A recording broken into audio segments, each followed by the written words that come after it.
안녕하세요. 힘든 인생을 살다 보니 제 자신을 돌아볼 시간도 없이 살았는데 요즘에는 몸이 너무 안 좋기도 하고 조금 일을 내려놓았어요. 그러다 보니 이런 곳에 사연도 듣게 되어 제 이야기도 하고 싶어서 보내게 되었습니다. 일을 쉬니까 몸은 그나마 나아졌는데 머리가 너무 아파 우는 일이 생겼기 때문입니다. 저에게는 무척 사랑하는 딸과 아들이 있어요. 젊은 날 남편을 먼저 보내고 난 뒤 여자 혼자 몸으로 이 남매들을 키우느라 무척 힘들었어요. 그런 제 마음을 알아주는 건지 아이들은 너무나 착하고 사랑스럽게 잘 컸답니다. 특히 큰딸은 엄마의 도움을 거의 받지 못하면서도 혼자 공부를 열심히 해왔고 그렇게 해서 대학까지 무사히 나왔어요. 등록금을 내줄 돈도 없어서 참 힘든 생활이었지만 첫 학기 등록금만 어찌어찌 마련해줬고 딸은 그 후로 아르바이트를 해가면서 겨우겨우 학비를 대왔답니다. 사정이 이렇다 보니 2살 차이 아들도 마찬가지였고 대학에 들어가자마자 곧장 군대를 갔어요. 두 아이 모두 자기 집안 형편을 잘 알고 있으니 어쩔 수 없었던 걸 거예요. 그래도 어릴 적부터 제가 집을 자주 비워도 둘은 알아서 밥을 챙겨 먹고 공부하고 제 속을 썩이지 않겠다며 아주 야무지게들 살았어요. 저는 늘 떠더리로 여기저기 일을 다니다 보니 여기서 잘리면 또 다른 데 가고 또 거기서 잘리면 다른 곳을 알아보는 식으로 돈을 벌게 되었어요. 매번 이렇게 돈벌이로 전전긍긍하는 제 모습을 보며 딸 아이는 생각이 많았나 봅니다. 본인은 꼭 좋은 회사에 취직을 하겠다며 나중에 가정을 꾸린다고 해도 서로 돈벌이에 있어서 힘들지 않는 부부가 되어 자식을 낳겠다고 말입니다. 언젠가 대학 때 소개팅을 해서 한 남학생을 만났는데 의대생이라고 하더군요. 저한테 속 얘기를 그렇게 잘하는 딸은 아니었지만 이 학생을 만나고 난 뒤 무척 빠져들었다는 게 느껴졌어요. 당시 저한테도 몇 번 인사를 왔었는데 키도 크고 훤칠하게 잘생겼고 게다가 의대생이라고 하니 얼마나 인기가 많을까 싶더군요. 당시 제 딸 아이도 아빠를 닮아 이목구비가 큰 편이고 어딜 가도 이쁘다는 말을 듣는 아이였기 때문에 서로 호감이 있었던 것 같아요.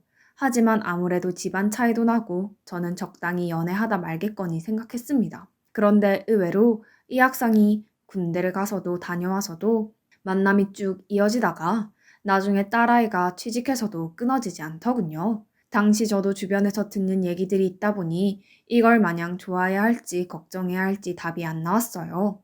의사 사위를 얻으려면 열쇠를 몇 개씩 해야 하고 그 집에서도 그렇게 키운 아들에 대해 호락호락하지 않을 거라는 말들을 들었어요. 시간이 좀 더 지나서 둘은 저에게 결혼에 대한 이야기를 하러 왔더라고요.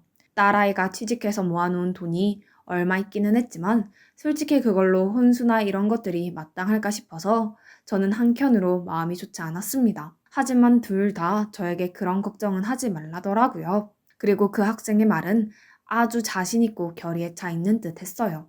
어머니, 유선이랑 저는 그저 얼른 부부가 되어서 함께 살고 싶을 뿐이에요. 다른 걱정하지 마시고 그저 유선이를 저에게 맡겨주세요. 저희 열심히 같이 잘 살아보겠습니다. 말은 정말 고마웠지만 이전에 딸 아이 친구 엄마로부터 겪었던 일들이나 남편 없이 혼자 세상을 헤쳐오면서 험한 일들을 만나다 보니 그렇게 마음이 썩 놓이지 않더라고요. 세상에는 정말 좋은 마음으로 호의를 베푸는 사람도 있지만 한편으로는 그냥 쉽게 내주는 공짜처럼 느껴지는 마음만큼 비싼 게 없더군요. 호되게 당하고 느껴보니 여러모로 체감한 바가 있어서 솔직히 저는 무작정 딸 아이를 응원할 수는 없었어요. 그렇지만 어쩌겠어요. 결혼까지 이미 다 알릴 정도로 계획을 세워서 왔고 그만큼 끈끈하게 엮여있는 둘을 말릴 수는 없었어요. 부디 둘의 결심이 그렇게 쭉 오래 이어지기를 딸아이가 행복하기를 바라는 수밖에 없었습니다. 한편으로는 저도 너무나 삶에 지쳐 있었고 조금은 우유부단했었는지도 모르겠어요. 아무리 그렇게 지쳤다고 해도 자식이 아주 중요한 길에 서 있는데 억지로 목발이라도 붙잡고 일어나서 강력하게 대응하고 냉정하게 지켜봐야 했던 게 아닌가 너무 후회가 됩니다. 제가 예상했던 대로 이 둘에게는 행복한 빗줄기가 아주 잠깐 지나갔을 뿐 이후로는 매일매일 울음이 넘쳐나는 먹구름만 쭉쭉 이어졌기 때문입니다. 딸아이는 자기가 한 선택이기에 꿋꿋이 견뎌내고 있었지만 저는 그때 적극적으로 말리지 못한 제 자신이 너무 미워 견딜 수 없었어요. 이 둘은 그렇게 장차게 결혼 생활을 하겠다고 결심했으나 저쪽 사돈들의 반응은 역시나 그다지 좋지 않았어요. 며느리 자리를 봤는데 제 딸이 자기 아들을 놓아주지 못해서 이렇게 물려있다가 결국 결혼까지 시켜버린다며 상견례 때도 얼굴을 쳐다보지 않더라고요. 저한테 이렇게 말하는 건 괜찮지만 이제 저 사돈댁으로 들어가서 생활을 할 딸아이를 생각하니 잠이 오지 않았어요. 그때라도 그냥 다 생각하지 않고 딸만 데리고 나왔어야 했는데 이렇게 조금씩 되짚어 볼수록 제가 너무 원망스러웠어요.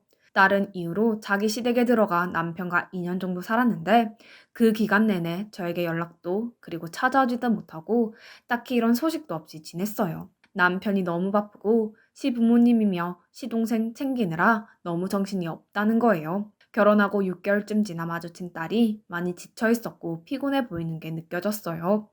저는 그래서 얼른 딸을 붙잡고 물었는데 돌아오는 답이 왜 이렇게 개운하지 않았을까요? 유선아, 너 얼굴이 왜 이렇게 상했어? 시댁에서 구박하는 거야? 너 힘드니? 요새 잠을 좀 못 자서 그래. 피부과 좀 다녀오면 괜찮을 거야.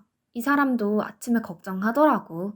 딸의 얘기를 들어보면 사위는 그렇게 지극정성으로 딸에게 잘해준다는 거예요. 그런데 시어머니와 사이가 썩 좋지 못한지 아침부터 밤까지 따라다니며 장보고 집안일하고 가족들 챙기느라 여유가 없다더군요. 옷도 좋은 것을 입고 있기는 했지만 얼굴 혈색이 너무 좋지 않아 밖에서 밥을 사 먹인 후 들여보냈지만 내내 기분이 찜찜했어요. 그리고 얼마 지나서 임신을 했는데 그때는 몸이 더 힘들어서 그런지 자주 보기가 힘들었어요.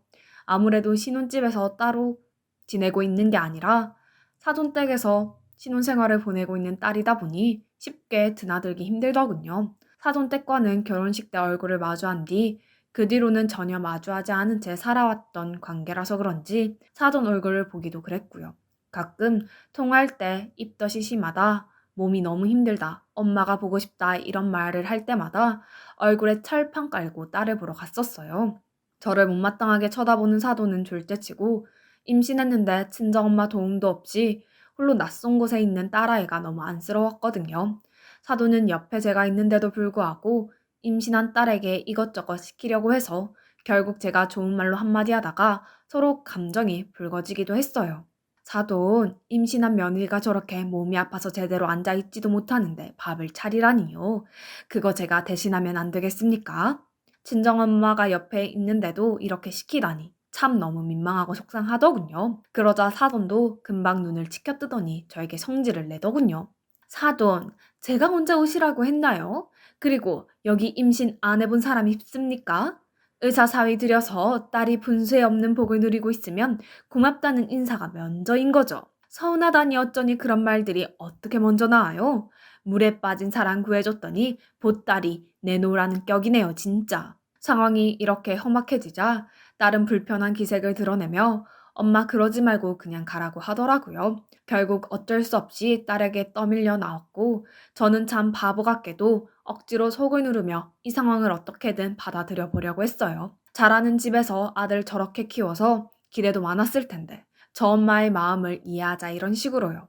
그리고 그나마 다행인 건 사위는 우리 딸에게 아주 잘해준다고 하니 그쪽이라도 마음을 편히 두는 수밖에 없었습니다. 하지만 시간이 지나 제가 그렇게 생각할 것은 전혀 없었다는 걸 깨닫게 되었어요. 제가 그날 가서 봤던 사돈댁의 장면은 아주 작은 퍼즐 한 조각에 불과했고 딸은 상상 이상의 고통을 그 안에서 견뎌내고 있었다는 걸 말입니다. 그날 이후로 한동안 못 보다가 나중에 딸을 출산했다고 해서 병원을 가봤는데 이상하게 사위가 보이지 않더라고요. 일단 내 사랑하는 딸이 낳은 손녀가 너무 작고 애틋해서 안고 한참을 들여다봤는데 딸이 조리실에 가서 누워있는 동안에도 사돈 어른들만 잠깐 왔다 갔을 뿐 사위는 보이지 않았어요. 아무래도 의사니까 많이 바쁜가 보다 싶었지만 그래도 그렇지 자기 자식이 태어난 순간 아닌가요? 참다 못해서 딸에게 물었는데 대답을 듣고 정말 눈앞이 노래지더군요. 유선아, 강서방은 왜 안 오는 거니? 아기는 아침 일찍 나왔는데 지금 벌써 점심이 넘었잖아. 애기랑 자기 부인 상태가 어떤지 보러 와야 하는 거 아니야? 엄마, 그게 나 너무 힘들어.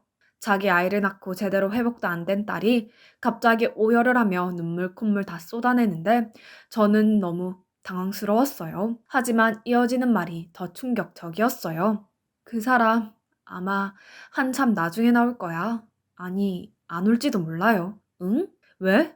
무슨 사고라도 있는 거야? 그 사람 여자가 있어.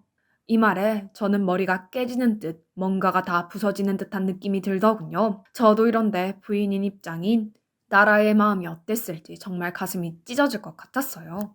여자가 일생에서 가장 크고 힘들게 겪는 난관이 바로 출산인데 그 힘든 과정 동안 남편이 옆에 있어주지 않는 데다가 다른 여자랑 놀아나고 있다니 이건 몸과 정신 모두를 죽이는 일 아닌가요?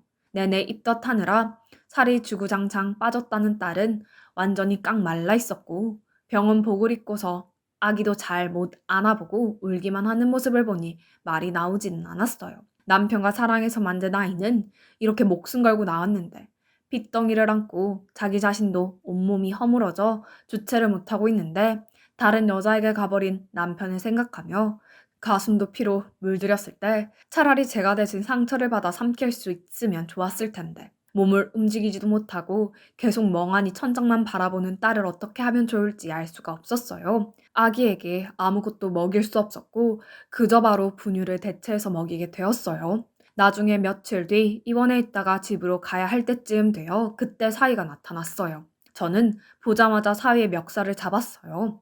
사위의 태도는 정말 확실히 이전과 달랐습니다. 딸 아이의 말이 사실임을 온몸으로 체감하게 되더군요. 아, 장모님, 뭐 하시는 겁니까? 이거 놓으세요. 사람들 보잖아요. 이거 놓으시라고요. 자네, 우리 유선이 이렇게 놔두고 다른 여자랑 바람을 펴? 자기 자식을 낳은 여자는 쳐다보지도 않고 지금에야 나타난 건가? 장모님, 여자는 무슨 여자요? 뭘 아신다고 말을 함부로 하십니까? 이것 좀 놓으세요. 사위는 그렇게 저를 뿌리치더니 딸을 재촉해서 일어나라고 하더군요. 뒤이어 사돈이 따라와서 경계하는 눈으로 저를 쳐다보고 있었고 손녀를 바로 안아서는 그렇게 나란히 사라지는 게 아니겠어요?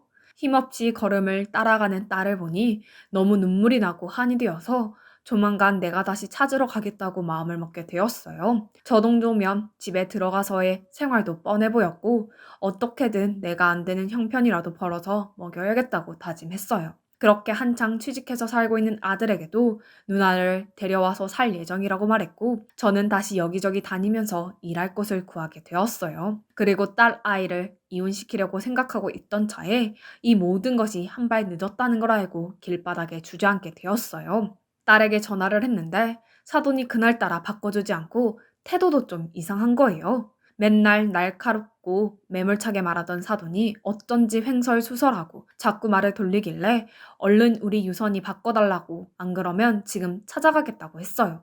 그런데 내가 딸을 찾고 있는 그 순간에 이미 나와 딸은 같은 세상 사람이 아니었고 그것이 그 전날 밤에 이루어졌음을 알게 되었습니다. 어젯밤에 며느리가 세상을 등지자 우리도 너무 놀라서 지금 수습하는 중이고 그런 와중에 미처 알리지 못했다는 사돈의 무거운 말투에 더 이상 전화기를 들고 있을 수가 없어 스르륵 미끄러지는 듯이 주저앉았고 사람들이 어디 아프냐고 저를 일으켜 세우는데도 몸에 힘을 하나도 줄 수 없었어요. 축 늘어져 정신을 못 차리고 있고 눈은 어떻게든 뜨고 있는데 너무 억장이 무너져 눈물도 나오지 않았어요.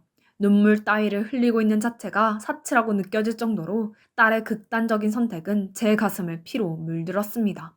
자세한 얘기를 더 물어야 하는데 그럴 리가 없는데 제 몸은 저도 모르게 본능적으로 딸의 죽음을 받아들여야 한다고 생각했던 걸까요? 머리는 자꾸 반대로 생각하고 있고 이런 상황을 밀어내고 싶지만 몸이 움직이지 않았어요. 이후 주저앉아 있던 저를 바로 앞 부동산 사장님이 자기네 사무실에 겨우 앉혀놓으셨고 연락받은 아들이 저를 데리러 왔어요. 그리고 아들이 대신 누나 상황을 정리하러 다녀왔습니다.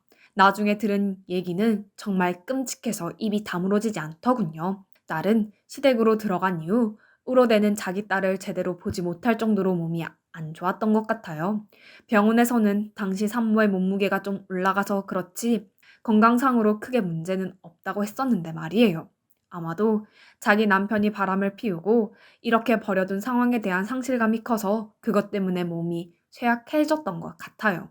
딸이 죽기 전날 밤에도 사위는 집에 들어오지 않았으며 그날 밤 딸은 베란다에 나가서 평소 같지 않게 매우 큰 소리로 울부짖었다고 합니다. 거의 비명 수준으로 소리를 질러서 난리가 날 정도였고 결국 사돈 어른들이 진정을 시켜서 데리고 들어왔다고 하는데 그 다음날 밤도 베란다로 나가려고 하는 걸 못 나가게 했더니 결국 자기 방에서 그렇게 자기 생명을 정리해 버린 것입니다. 아무래도 안 좋은 느낌이 들어서 새벽에 잠이 깬 사돈이 방에 들어갔다가 그 모습을 발견하게 되었다더군요.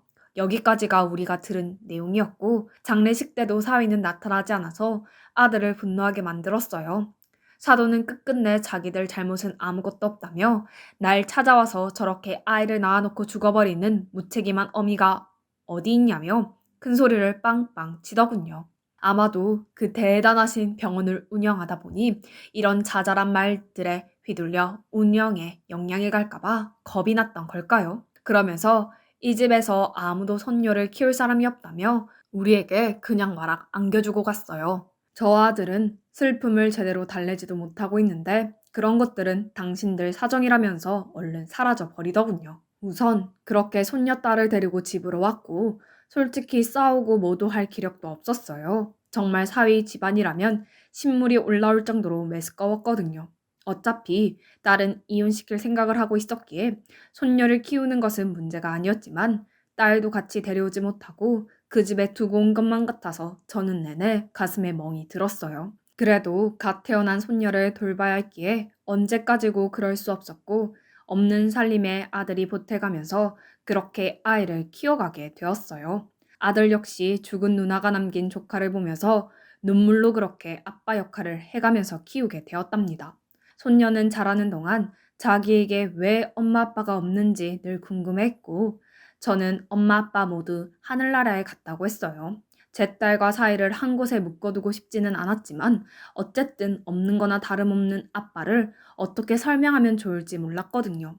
사위는 자기 딸이 여기서 자라고 있음을 알면서도 전혀 연락도 없었고 당연히 양육비를 주지도 않았어요. 애비라는 인간이 들여다보지 않으니 딸도 그 존재를 알 리가 없었고요. 자라는 동안 학교 모임이며 교육이며 이것저것 신경 써줘야 할 것들이 많았는데 할머니다 보니 완벽하게 챙겨주지는 못했어요. 하지만 딸아이가 자랄 때 못해준 게 많았고 혼자 생을 마감한 딸에 대한 한이 있어서 그런지 최대한 밤낮으로 일을 하며 손녀를 돌봤어요. 손녀가 초등학생이 될 무렵 이제 아들도 새로 가정을 꾸려서 나가게 되었어요. 아들도 아들의 삶을 살게 해주고 싶었고 어떻게든 제가 손녀를 맡아서 키우게 되었는데요. 그래도 제법 공부도 잘하고 야무지게 제 엄마를 닮아서 잘 자라주었기 때문에 그 부분은 아직도 너무 애틋하고 고맙게 생각하고 있어요. 부모 없이 자라는 와중에 주눅 들 때도 있었고 자기도 젊은 엄마 아빠가 있었다면 좋겠다는 말에 속상했어요. 하지만 어린 손녀를 바꾸기보다는 부모 없이 자라게 된 어린아이를 제가 이해하는 게 나을 것 같아서 늘 미안하단 말만 반복했습니다. 나중에 하늘에 가서 딸아이를 만나면 네 딸 내가 이렇게 키웠다고 말해주고 싶었기에 사춘기 반항도 어떤 힘든 것들도 다 견뎌내면서 지냈어요. 고등학생이 되었을 때 저도 몸이 너무 안 좋아져서 아들이 간간히 보내오는 용돈에 의지하며 생활을 해왔습니다. 그리고 그쯤 손녀가 편의점 아르바이트를 시작하면서 아주 조금은 숨통이 트이더군요. 계약을 앞두고 있는 손녀에게 아무것도 해줄 수 없어서 너무 미안했지만 이 부분은 아들 부부가 등록금을 첫 학기 내주겠다고 해서 그나마 안심하게 되었어요. 이렇게 해서 대학에 입학하게 되었고 이후로도 자기 엄마처럼 혼자 아르바이트를 해가며 살고 있는 모습을 보니 참 생각이 많았습니다. 어쩜 이렇게 자기 엄마랑 비슷하게 살아가고 있는 건지, 아니, 그보다 더 힘들게 사는 것 같아서 말입니다. 이런저런 불평도 해오던 손녀였지만 그래도 할머니랑 삼촌 덕에 자기는 살아온 것 같다고 말하는 걸 보면 고맙기도 했어요. 그런데 갑작스럽게 상상도 못했던 상황과 마주치게 되었어요. 그간 잊고 지냈던 적 없었던 사이로부터 연락을 받게 된 것입니다. 20년이라는 세월이 지난 지금에서야 갑자기 연락을 왜 한 건지 너무 황당했어요. 우리는 그간 이사도 다녔는데 어떻게 알아본 것인지 우리 집 앞으로 찾아왔더라고요. 아마 똑똑한 사람이니 찾으려면 찾을 방법이 있었겠지만 말입니다. 저는 나이 들어서 그런 건 잘 이해가 안 갔고 찾을 방법이 있다고 해도 딱히 손녀에게 아빠를 보여주고 싶지는 않았어요. 태어난 순간 내버려두고 찾지 않던 아빠를 어떻게 보여주겠어요? 그런데 갑자기 제 발로 찾아와서는 대뜸 자기 딸을 만나게 해달라는 겁니다. 그 순간 저는 화가 나고 말았어요. 자네, 그걸 말이라고 하나? 지금 벌써 시간이 얼마야? 20년도 넘게 지났어. 예진이가 벌써 20살이니까 말이야. 그동안은 죽은 척 들여다보지도 않더니 이제 와서 만나게 해달라고? 하지만 사위는 아랑곳하지 않고 자기 할 말만 계속 하더군요. 장모님, 그간 잘 지내셨군요. 저는 이제 딸아이를 데려갔으면 합니다. 그간 잘 지내셨죠? 장모님도 혼자 사시기는 힘드실 테고 제가 보상을 해드리기는 해야겠어요. 하지만 분명 제 딸이고 데려가서 교육도 제대로 시키고 할 겁니다. 아무리 그래봤자 할머니랑 사는 것보다 아빠랑 사는 게 낫지 않겠습니까? 사위의 말을 듣는 내내 화가 치밀어 오르면서도 한편으로는 고민이 되더군요. 나의 가난은 끝이 안 보이는 데다가 이제 몸으로 때울 수도 없을 만큼 나이 들고 아파서 손녀가 한창 꿈을 펼칠 나이에 저렇게 힘들게 살고 있으니까요. 우리 딸도 20살 무렵에 하고 싶은 공부도 잘 못하고 내내 아르바이트만 했는데 그 딸인 손녀 역시 비슷한 삶을 살고 있으니 참 머리가 아프더군요. 저에게 하는 태도, 제 딸에게 했던 태도를 생각하면 인간 같지 않고 당장 떼어내고 싶지만 손녀의 미래를 생각하면 저는 어떤 선택을 해야 할지 모르겠습니다. 일단 우리 집까지 알아냈으니 제가 안 알려줘도 언젠가 손녀를 만날 것 같아서 손녀에게 아빠 이야기를 해줬어요. 제 속도 모르고 손녀는 믿을 수 없다는 표정을 하며 너무나 놀라더라고요. 할머니, 뭐? 이런 얘기를 왜 지금 하는 거야? 아빠가 살아 있었단 말이야? 왜 숨긴 거야 대체? 그렇게 엄마 아빠의 존재를 그리워했던 걸 알면서 아빠 만나봐도 돼? 아빠는 왜 여지껏 찾아오지 않은 거야? 설명을 제가 다 해줘야 하는데 만약 있는 그대로 이야기를 하면 아이가 어떤 반응을 할지 모르겠습니다. 자기 핏줄임이 아빠가 궁금하기는 했겠지만 사실 좋게 추억할 이야기는 단 하나도 없으니까요. 엄마가 자기를 낳았을 때 아빠는 다른 여자랑 같이 있느라 곁에 없었고 엄마는 아빠 때문에 고통스러워하다가 스스로 목숨을 끊었고 그 이후로도 아빠는 자기를 모른 채 하느라 20년이 지나 부모라고 알게 된 것이라는 걸 말해줄 수가 없었어요. 어느 정도 제가 감출 건 감추고 제 아빠 밑으로 들어가게 해서 손녀 앞길이라도 부유하게 살 수 있도록 해야 하는 건지 벌써 이런 생각을 하고 있는 것 자체가 이쪽으로 마음이 기울었다는 걸 나타내는 것 같아요. 제 딸과 지낸 것을 생각하면 도저히 보낼 수 없는데 현실을 보고 있자니 또 울며 겨자 먹기로 그쪽으로 보내는 게 맞지 않을까 싶어서 너무 고민이 됩니다. 제 또래 분들이 계시니 다들 손자, 손녀들이 있으실 텐데 제 상황이라면 어떻게 하실지 궁금하네요. 판단은 제가 하는 것이지만 그래도 여러 사람의 의견을 듣고 싶습니다.